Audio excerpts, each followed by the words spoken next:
Bonjour et bienvenue au Carrefour des Cultures avec à l'affiche pour vous aujourd'hui cet ouvrage. Il a pour titre, je cite, Finances publiques.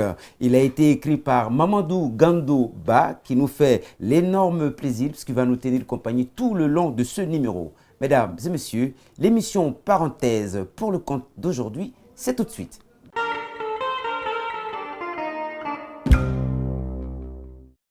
Finances publiques de Mamadou Gando Ba.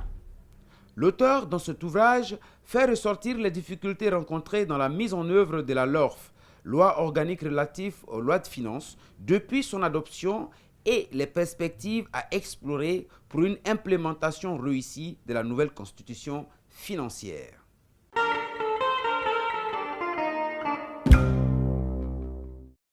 Bonjour.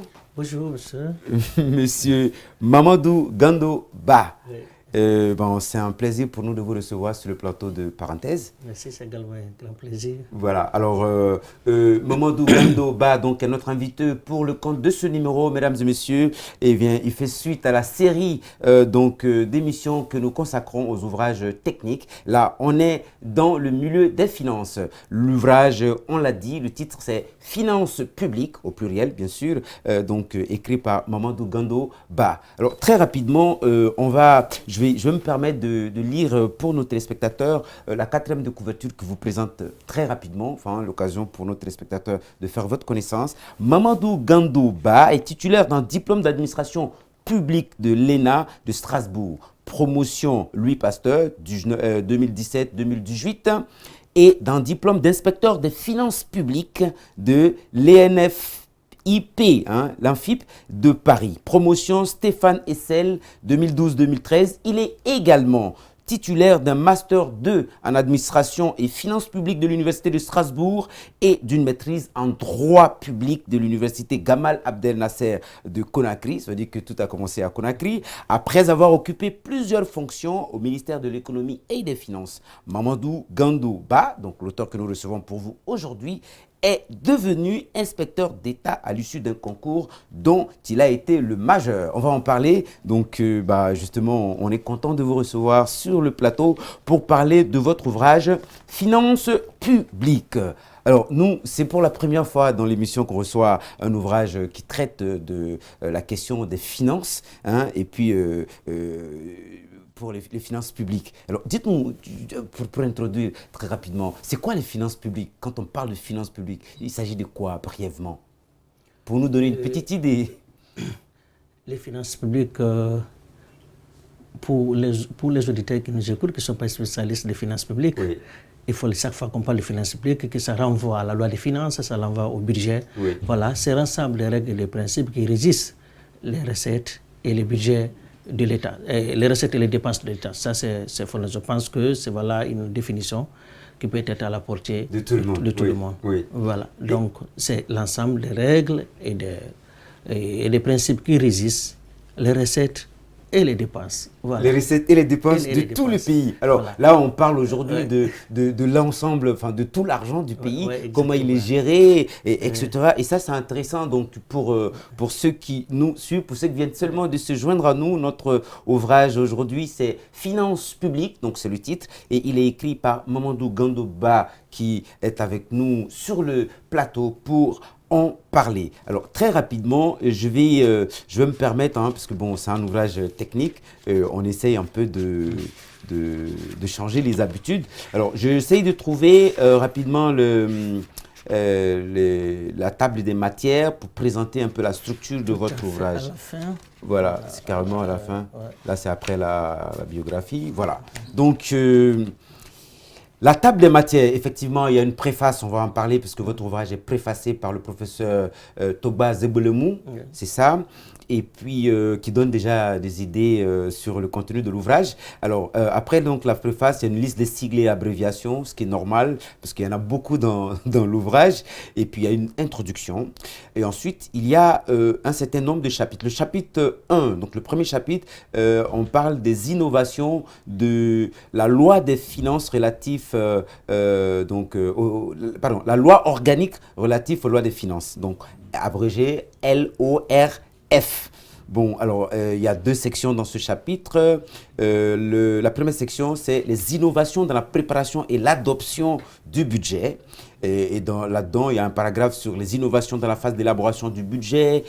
Donc, paragraphe 2, des innovations dans la phase d'adoption du budget. Donc, il y a une partie sur la préparation et puis une partie sur l'adoption. Donc, on découvre dans l'ouvrage que c'est toute une procédure.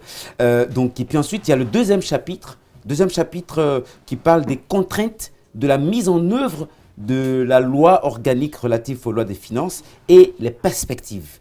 Et puis, vous avez en section 1 les contraintes et la mise en œuvre de la loi organique relative aux finances. Et paragraphe 1, les contraintes matérielles et humaines. Paragraphe 2, les contraintes institutionnelles. Section 2, les perspectives pour la réalisation des objectifs de la loi organique relative aux lois de finances. Paragraphe 1, le renforcement des capacités professionnelles, dites-vous, et la vulgarisation de la loi organique relative aux lois de finances. Paragraphe 2, la réorganisation des institutions en charge de la gestion financière. Et puis, il y a une conclusion que vous proposez, et je dis en annexe. Et ça, c'est intéressant parce qu'effectivement, pour les téléspectateurs, en annexe, vous avez été très généreux parce que vous avez mis carrément là-dedans la loi organique intégralement annexée à votre ouvrage. Et puis, il y a évidemment, ce qui est normal, la bibliographie. Voilà un peu présenter très rapidement la structure de votre ouvrage. Et puis donc, on va suivre cette structure, mais juste avant, un petit mot peut-être sur la préface qui a été rédigée par un intellectuel qui est bien connu dans notre pays et ailleurs. Et donc lui, il fait la remarque que votre ouvrage est nécessaire et ça, on l'a trouvé sympathique. On voulait lui dire, il dit, on se permet aussi de faire des extraits de lecture dans cette émission. Et il dit, je le cite, il dit « J'ai accepté de rédiger cette préface à l'ouvrage de M. Ba, qui, en dépit de son volume limité, donc il fait cette remarque, sera un bréviaire pour les praticiens et enseignants-chercheurs guinéens en finances publiques. Le plaisir est d'autant grand que M. Ba est un jeune cadre de l'administration publique guinéenne qui s'est efforcé, dans le cadre de sa formation post-universitaire, de réfléchir sur la pratique professionnelle quotidienne, ce qui est tout à son honneur quand on sait que la routine administrative conduit trop souvent dans notre pays à la paresse intellectuelle, ce qui n'est pas faux. Tous les jours, on répète pratiquement les mêmes gestes et cette routine, finalement, finit par nous absorber et créer ainsi une certaine paresse intellectuelle. Vous êtes allé au-delà de ça. Ce qu'on comprend, universitaire que vous êtes, vous avez fait des études quand même, c'est pour ça que j'ai commencé par vous présenter, tout ce cheminement, si on le fait, je crois qu'on se doit aussi de rendre compte un peu de tout ce qu'on a glané le long de ces études. Et c'est pour ça qu'on voulait vous remercier, vous féliciter déjà pour ça. Et le professeur Zogolomou le fait très très bien. Et plus loin, toujours dans sa préface, il y a quelque chose d'intéressant qui ressort. Il dit, je cite, c'est un extrait, « La modernisation de la gouvernance financière commandait une nouvelle orientation, de nouveaux choix, ainsi que l'a souligné l'auteur lorsqu'il écrit. » Donc, il vous cite, « Le budget n'est plus un simple instrument d'administration, mais un outil de gestion, de management au service des politiques publiques ayant pour finalité l'intérêt général basé sur des indicateurs d'évaluation. » Alors, ça fait beaucoup de français. Qu'est-ce que ça veut dire ça? Très bien. Merci beaucoup. Avant de répondre d'abord à cette question, justement, je vais expliquer les motivations qui m'ont poussé à écrire cette œuvre. Vous savez, la littérature des finances publiques en Guinée n'est pas très abondante. Il faut remarquer, je me suis informé, je me rends compte qu'il y a peu, pour ne pas dire pas du tout, guinéens qui écrivent sur les finances publiques. Vous allez aller voir les livres en économie, en statistique, en économie minière et autres, en gestion des entreprises. Mais en ce qui concerne la question spécifique des finances publiques, je crois qu'il y a peu d'ouvrages. Alors je me suis dit, il est important de contribuer un peu à faire émerger cette discipline en essayant de développer la doctrine des finances publiques. C'est pourquoi c'est une des causes qui m'ont motivé à écrire sur la question des finances publiques. La deuxième chose qui m'a motivé à écrire justement sur la finance publique, spécifiquement sur la LOLF, Et c'est parce que j'ai fait un constat. Lorsque je faisais mes études à l'École nationale des finances de Paris, à mon retour, la Guinée venait juste de rentrer dans la réforme de la LOLF. Oui. Et je me suis rendu compte que les autorités guinéennes, en dépit de la volonté qu'ils ont justement, mais sont rentrées un peu précipitamment, de manière pas très organisée, dans la mise en œuvre de la LOLF. À l'époque, d'ailleurs, je me rappelle, j'avais fait une note technique que j'ai adressée au ministre. J'ai demandé à monsieur le ministre, j'ai fait un certain nombre de propositions à monsieur le ministre pour une meilleure mise en œuvre de la loi organique relative à la loi des finances. Je me suis inspiré de ce qui s'est passé en France, parce qu'en France, c'est eux qui ont, en 2001, ont voté la loi organique relative à la loi des finances. Et pour sa mise en œuvre, ils ont mis en place une direction de réforme budgétaire, une DRB. Cette direction avait pour mission d'exister pour 5 ans, le temps pour elle de faire en sorte que les différents acteurs s'approprient de la loi. Puisqu'en fait, c'est une loi qui est très lourde et très riche et qui apporte un bouleversement majeur dans la pratique des finances publiques. Et la note qu'ils avaient faite à l'époque n'a pas eu de suite. Alors je me suis laissé. C'est pourquoi j'ai décidé finalement d'écrire ce livre, expliquer un peu ce qu'est la LOLF, quelles sont les innovations que la loi apporte, quels sont ces grands changements, ces grands bouleversements que la loi LOLF apporte, quelles sont les difficultés rencontrées actuellement par les autorités guinéennes dans sa mise en œuvre, et puis enfin j'ai apporté des propositions. Voilà, j'ai dégagé des perspectives. Pourquoi? Alors pour répondre à votre question, vous devrez savoir que la LOLF en fait, c'est une longue suite, c'est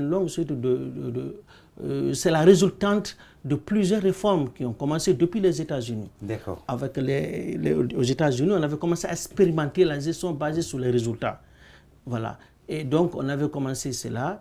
Et puis, il y a le RCB, la rationalisation des choix budgétaires, qui avait commencé justement aux États-Unis, mais qui, du fait que toutes les fois qu'on a apporté des doses politiques à une réforme, l'expérience a prouvé que la réforme a échoué.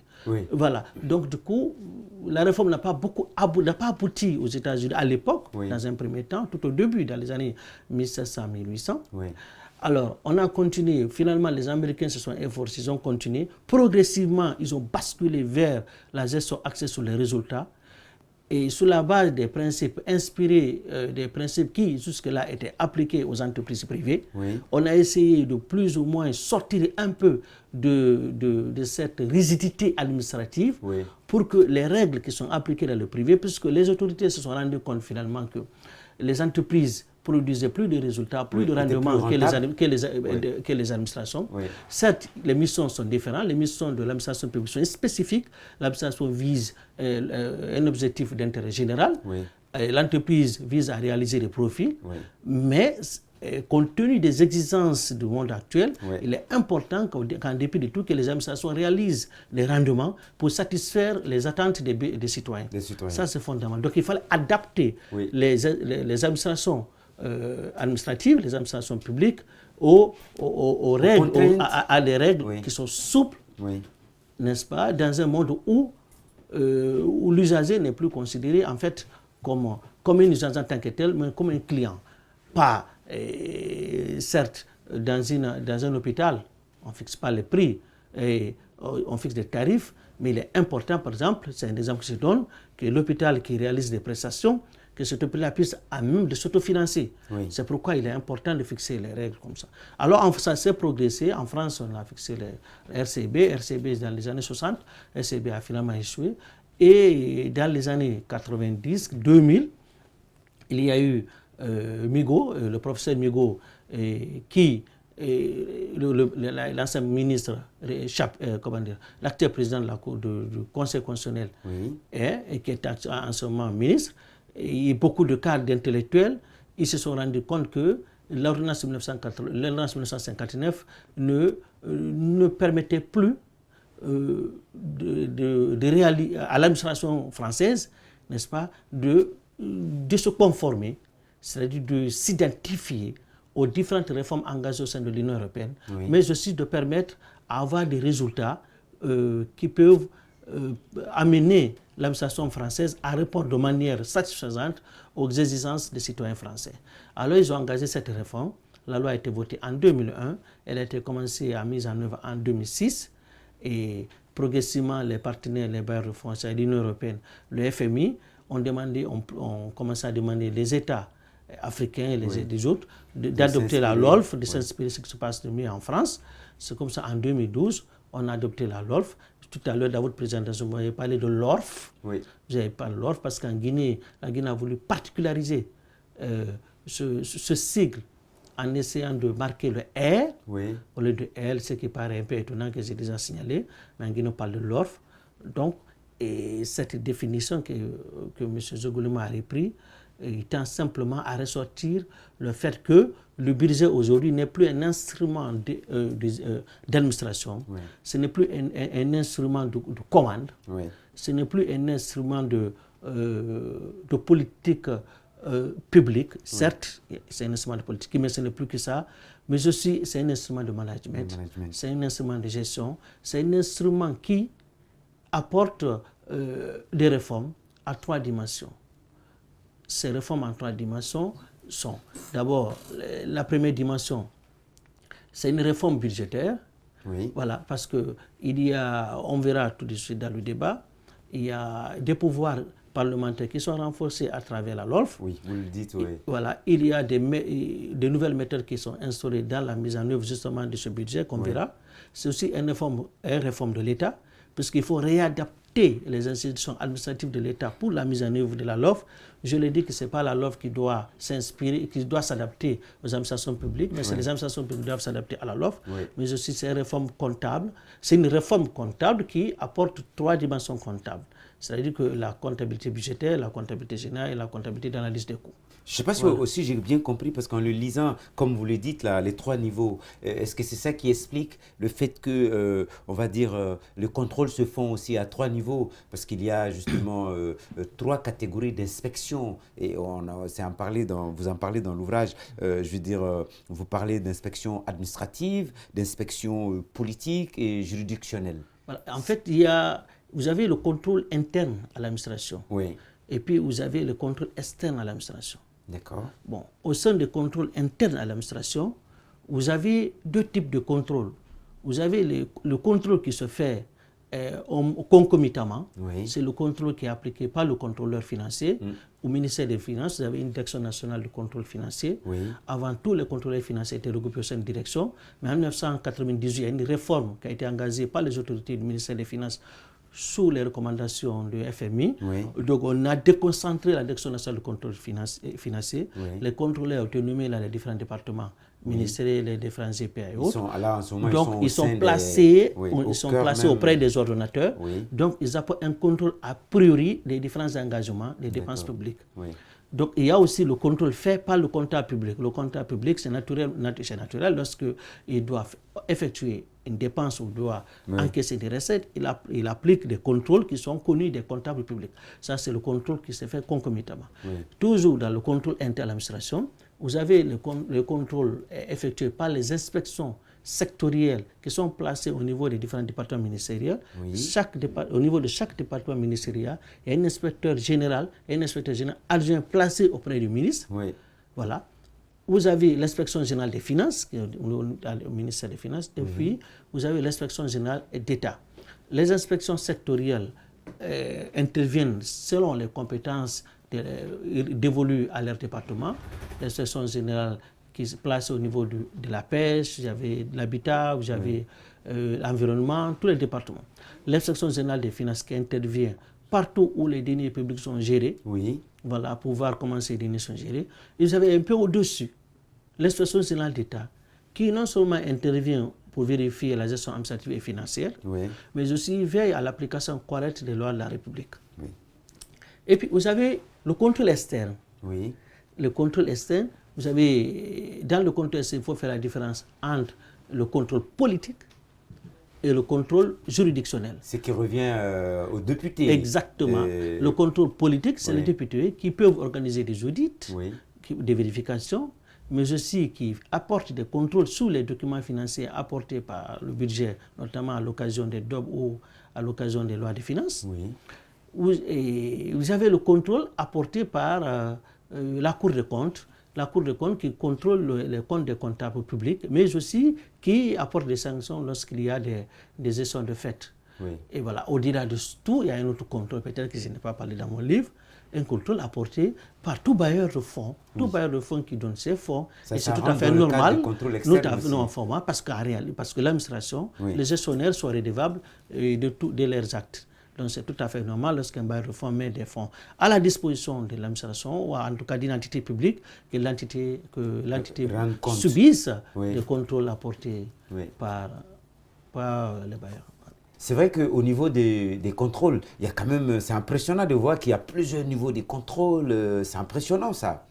Il n'y a jamais trop de contrôle, pourvu que les contrôles se fassent dans le cadre d'une planification bien élaborée. Lorsqu'il y a une planification qui est faite, lorsqu'il s'organise, c'est-à-dire qu'il n'y a pas de superposition de contrôle, ou il n'y a pas de contrôle tatillon ou de répétition de contrôle, pour ne pas aussi embêter les gestionnaires, ce n'est jamais trop. D'ailleurs, je vous explique qu'il y a un décrochage entre les réformes voulues, surtout en matière de contrôle, et les réformes qui sont appliquées. Lorsque vous regardez les administrations publiques, vous ne verrez nulle part, et comment dirais-je, comment j'allais dire, le contrôle, certes il y a le contrôle interne qui est appliqué quelque part, mais vous verrez que ce contrôle interne n'est pas bien organisé. Vous ne verrez pas un plan de contrôle interne. Il n'y a pas de référentiel de contrôle interne. Il n'y en a pas. Et vous ne verrez dans aucune administration aujourd'hui une cartographie des risques. Les administrations, les fonctionnaires guinéens, les administrations guinéennes ne sont pas encore formés à l'élaboration de cartographies des risques. Est-ce que vous comprenez? Donc ça, c'est un travail à faire. Ça, ce sont des perspectives, voilà, et à développer. Ok. Allez, au cœur des finances publiques avec l'ouvrage donc de Mamadou Gandoba, c'est d'ailleurs le titre de son ouvrage, Finances publiques, on en parle avec lui sur le plateau. Si vous voulez seulement de vous joindre à nous. Alors, alors on va peut-être venir un peu parce qu'en parcourant votre ouvrage, ça va retenu mon attention, je voulais qu'on en parle, c'est-à-dire qu'il est clairement indiqué dans votre ouvrage que les finances publiques sont passées de, je veux dire, la gestion des moyens à, comme je le disais au début, à une culture de résultats. Voilà. Est-ce que vous pouvez nous expliquer de façon, on va dire, je veux dire comme ça, terre à terre, pour me permettre de comprendre, et puis bon, téléspectateurs aussi, en quoi, voilà, les éléments qui ont fait que la loi organique relative aux lois de finances passait de la gestion des moyens à une certaine culture de résultats. La loi organique de 91 qui régissait les finances publiques n'avait pas fait mention de la notion de résultat. Elle faisait en sorte que les finances publiques en fait reposaient uniquement sur les moyens. C'est-à-dire que lorsqu'on donnait les moyens à un gestionnaire, on ne se préoccupait pas du résultat qu'il a atteint, mais on se préoccupait de savoir comment il a utilisé les moyens qu'on a mis à sa disposition. Donc on s'est rendu compte que cette méthode n'est pas efficace. Progressivement, avec la LOLF, et la préoccupation ne se trouve plus dans l'utilisation des moyens, mais sur le résultat atteint. C'est pourquoi on a attribué les moyens, le travail qui doit être fait. Est-ce qu'il a atteint les résultats? Exactement. Ça, c'est intéressant. Exactement. Là, le contrôle est moins appuyé sur l'utilisation des moyens, mais le contrôle se focalise plus sur le résultat atteint.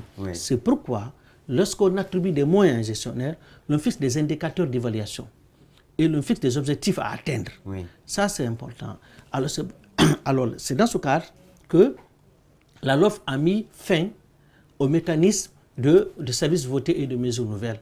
Avant la loi des finances, lorsqu'on déposait la loi des finances, le vote des députés ne portait que moins de 10% du budget.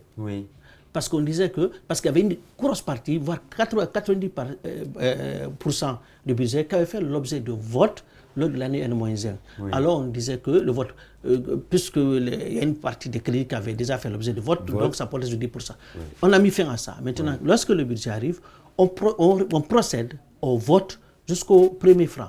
Alors tout le budget est repris au vote, on vérifie par rapport aux résultats, aux objectifs fixés. Oui. C'est pourquoi il y a la notion de projet annuel de performance et la notion de rapport annuel de performance. Ces deux notions sont prévues dans la LOLF.